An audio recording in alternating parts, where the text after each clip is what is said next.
Hi, everyone. Good morning. So we've had a blast having you here for the last couple days. We hope you've enjoyed the program as well. Um, since it's our last day together, we're going to have our closing ceremony.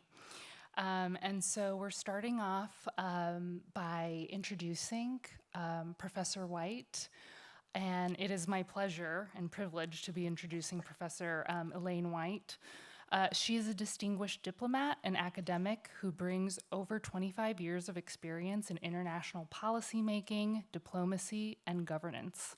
And aspiring diplomats, I really cherish these opportunities, these moments that allow me to stop and reflect upon my own journey, to identify my lessons, the lessons that I have learned, and also to reflect upon what is going on in the world and how I frame the circumstances that we're seeing according to the several decades of diplomatic experience. Have to call upon the first group on AI and diplomacy.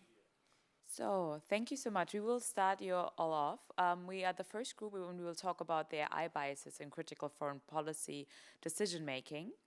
And I will go ahead and talk about the core challenges, and then we will go in through different recommendations and challenges we see that will arrive in the future. And then, of course, we will conclude with the Q&A session.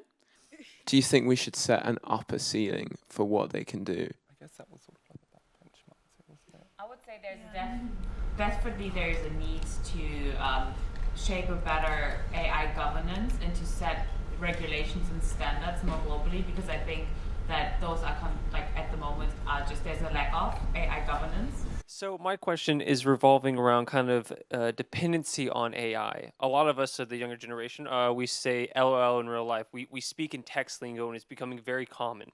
How do we make sure that the next generation isn't speaking or writing like chatbots, where we actually keep our critical thinking skills? And because I've already seen articles where there's professors coming out where people are already writing like chatbots, and it's becoming harder and harder for professors and systems to be able to tell whether this is copy and paste from a chatbot or if this is how we actually speak. Thank you.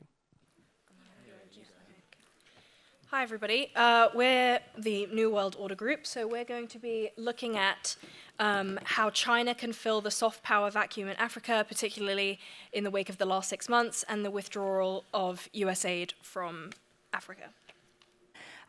States almost often have underlying agendas that they're pursuing. In the case of the continent and Nigeria, there are rare earth minerals and natural resources that many countries seek to exploit and are already exploiting, like Canada, the US, the EU. What do you say to scholars who argue that increased Chinese presence in the continent is another form of neocolonialism, as you mentioned in your presentation, and what's a strategy China or maybe other countries can use to avoid or combat this? Thank you. As they receive more aid, if these projects are not carried out in the timeline that they're needed, then if aid stops, these infrastructure projects cannot continue. So what are your thoughts on that? And also, after talking with, I think it was the Department of State that talked about African countries wanting to be seen as counterparts and wanting to be equals instead of receiving handouts. What are your thoughts on that? We're saying that to still assist them in like their methods, which would position it at a paternalistic approach, which then further marginalizes them from the table. So what other methods would you implement, or what other strategies would you say to give way for African countries to have a permanent seat at the table? Thank you. Good morning, everyone. It's a great pleasure to be here, and congratulations on all the other presentations. It was great to listen to them. So I'm not going to go through an entire history lesson of the UN formation. Everyone knows about it, but here is a timeline. So to give a potted history. And like we saw in the case of Myanmar, how Facebook basically like it played a huge role in the full-fledged genocide that happened, how your policy recommendations can cater to maintaining peace when technology also plays such a huge part in, I guess, inciting violence and hate crime. Hello, everyone. I think we are the final group to present today, and we are standing in between you and your certificates, but we promise to make it really quick, okay? All right, so our group is working on the global trade and diplomacy topic. Before coming to this forum, I didn't have a huge, strong grasp on international trade or these powerful actors that dominate the global economy.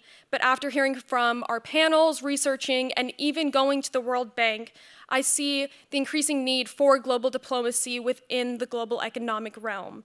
With that being said, this type of diplomacy necessary for regulating and reassessing the changes that need to be made in order to bring equality to developing nations within the global economic sphere is still to be seen. General Eisenhower, that plans are useless, but planning is everything.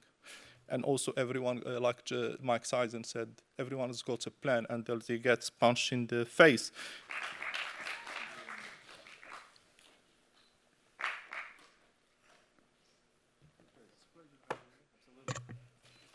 And that, I believe, concludes the program. Thank you very much.